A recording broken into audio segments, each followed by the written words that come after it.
प्रधानमंत्री नरेंद्र मोदी देश भर में धुआंधार चुनाव प्रचार कर रहे हैं और जगन्नाथपुरी में रोड शो कर रहे हैं। साथ में बात करते हैं। प्रधानमंत्री जी, न्यूज़ नेशन में बहुत स्वागत है आपका। लोगों के प्यार और भरोसे का जन सैलाब उमड़ पड़ा है।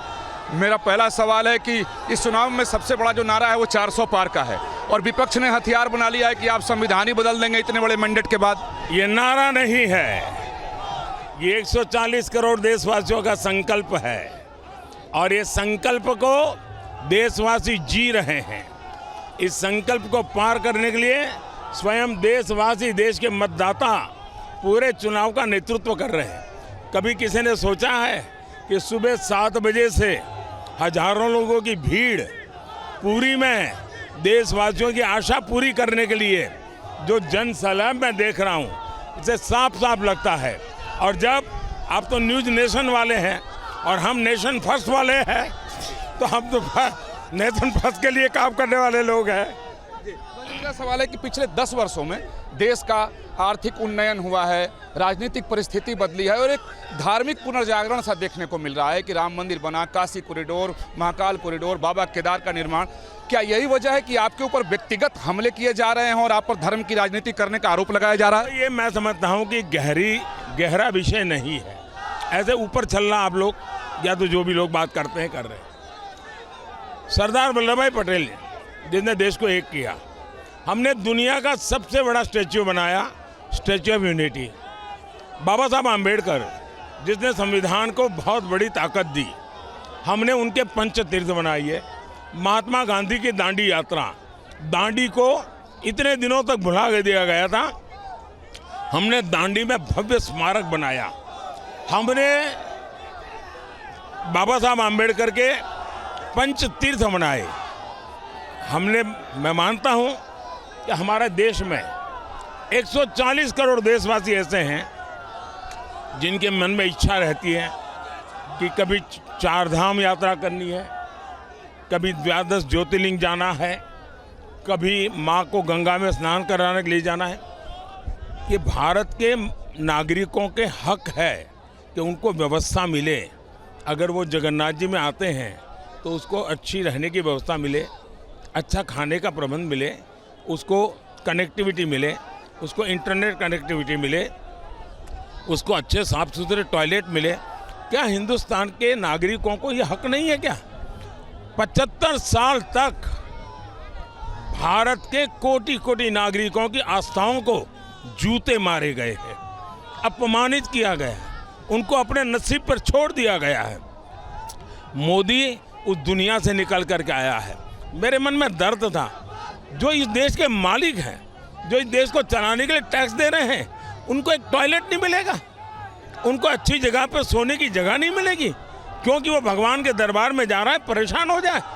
तो मैं अपना कर्तव्य मान करके इसको कर रहा हूँ। जहाँ तक हम पर जो विरोध करते हैं या आरोप करते हैं, वो तो मेरे जन्म से पहले से कर रहे हैं, क्योंकि वो एक निश्चित प्रकार की सत्ता भूख में डूबे हुए लोग हैं।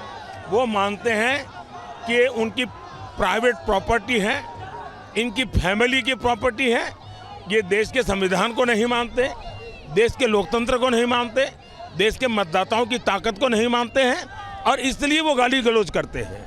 सर, 10 वर्षों का कार्यकाल हुआ, इसमें जनता तो मान कर चल रही है कि मोदी तीसरी बार भी प्रधानमंत्री। विपक्ष के लोग भी कह रहे हैं कि प्रधानमंत्री तो मोदी ही होंगे। तो क्या ये मोदी मैजिक है या विपक्ष बहुत कमजोर है? ये मैजिक देश के मतदाताओं का है। मतदाता जागृत हो चुका है। अब तक मतदाता उनके ऑरा में था, उस परिवार के, और इसलिए उनको लगता था शायद ये परिवार देश को आगे ले जाएगा, और उन्होंने इस लोगों की भावनाओं का दुरुपयोग किया। मैं जनता जनार्दन को समर्पित हूँ। कभी कोई सोचता है कि सुबह 7 बजे देश का प्रधानमंत्री पुरी की गलियों में घूम रहा है? क्यों? मेरा जनता के प्रति विश्वास है और इसलिए देश की जनता ने ये सारे निर्णय किए हुए हैं। सर, इंडी गठबंधन से कितनी चुनौती मिल रही है, खास तौर पर अगर बिहार, यूपी, महाराष्ट्र और दक्षिण के राज्यों की बात करें? इंडी गठबंधन है कहीं क्या? उन्होंने 4 या 5 बार मिलकर के हाथ ऊपर करके फोटो निकाली है।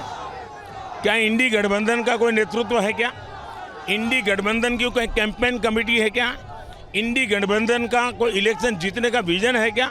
इतना ही नहीं, इंडी गठबंधन का सबसे बड़ा पार्टनर है लेफ्ट। इंडी गठबंधन ने प्रारंभ में ही इस लेफ्ट के पीठ में जोरा पहुंच दिया। वायनाड में चुनाव लड़ा और लेफ्ट वालों को गालियां दी, लेफ्ट वालों ने कांग्रेस को गालियां दी। बंगाल में उनकी हालत क्या है, हिंदुस्तान में झारखंड में उनकी हालत क्या है, यानी सब दूर वे अंदरूनी झगड़ों में है। अभी उनके एक नेता कह रहे हैं कि अब छोटी छोटी पार्टियों का कोई भविष्य नहीं है। जो इंडिया अलायंस के छोटे पार्टनर है उन्होंने कांग्रेस में मर्ज कर देना चाहिए। क्यों? उन्हें मालूम है कि मान्य विपक्ष के लिए जितनी सीटें चाहिए 10%, इस चुनाव में कांग्रेस 10% सीटें नहीं ले पाएगी।